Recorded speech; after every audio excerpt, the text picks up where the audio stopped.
দেবগণ অমৰাবতীৰ অধীশ্বময় দেবৰাজ ইন্দ্ৰ সুখ ভোগ ও শৈত্য সম্পদৰ গৰাকীময় দেৱশ্ৰেষ্ঠ দেবেন্দ্ৰ কিন্তু দেবগণ দৈত্য দানৱৰ অত্যাচাৰ আজিও কমা নাই আমাৰ অমৰাৱতীপুৰত সেইবাবে দেবগণ সদায় সতৰ্ক থাকিবা দৈত্য দানৱক পতখিত কৰাবৰ বাবে ভাল দেৱৰাজ তাৰ বাবে আপুনি কোনো চিন্তা নলিব মনতো যদিও হে দৈত্য দানৱে আক্ৰমণে কৰে আমাৰ অমৰাৱতীপুৰত হে দৈত্য দানৱৰ নিধন হয় এই দেৱতাৰে হাতত তার বাবে আপনি কোনো চিন্তা নলিব মনতো আপনি নিশ্চিন্ত থাকুন অমুক অবরত দেখে দেব ভক্তর ও পথে কিমান সন্তোষিত হল মই তোমালোকৰ অভয়বান তথাপিও দেৱগণ সদায় সতৰ্ক থাকিবা দৈত্য দানৱৰ বাবে ভাল দেৱৰাজ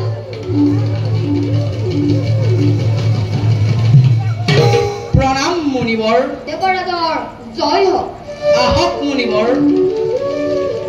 অকস্মাতে ইন্দ্ৰপুৰীলৈ অহাৰ কাৰণ কি মুনিবৰ শুনা তেন্তে দেৱৰাজ মোৰ আগমনৰ উদ্দেশ্য নিঃসন্দেহে প্ৰকাশ কৰক মুনিবৰ দেৱৰাজ তপ তপ যাগ যজ্ঞ কৰি দিনে দিনে কৃষ্ণৰ চিন্তা কৰিছো কেৱল নাজানো মন মোৰ কিয় হঠাৎ হৈ উঠে চঞ্চল উপভোগ বিচাৰে যে ইন্দ্ৰ সেই ভাবি আহিছো তোমাৰ কাষে ৰিপু দমনৰ বাবে তোমাৰ অপেক্ষাৰীসকলৰ নৃত্য গীত অতি প্ৰয়োজন দেৱৰাজ অশান্ত দুৰ্বাসা মনত অপেক্ষাৰ নৃত্য গীতেৰে কৰান্ত মুনিবৰ আপোনাৰ অভিলাষ নিশ্চয় পূৰণ কৰিম যোৱা বৰুণ অপেশ্বৰী উৰ্বশীক লৈ অহা ৰাজসভালৈ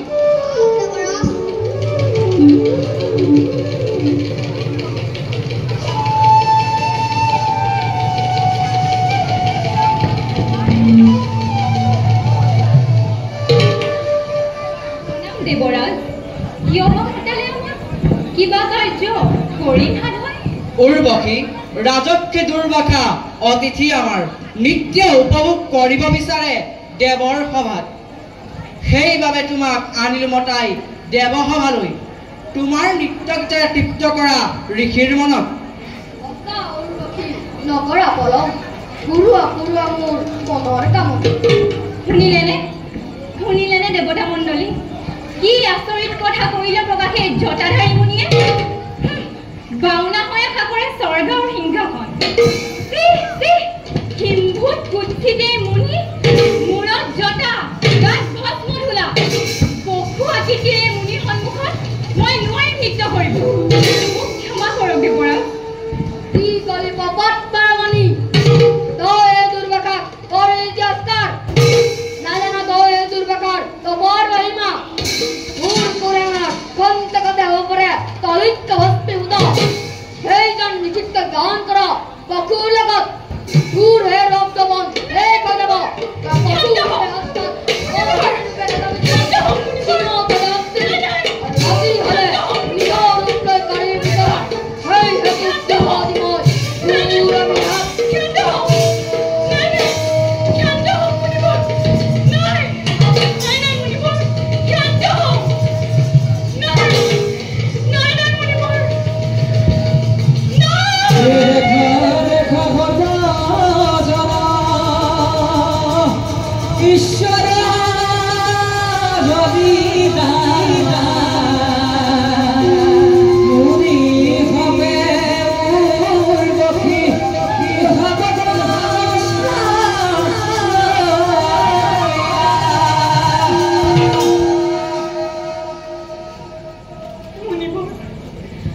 নাজানিও বহু কটুকাট্য কৰিলো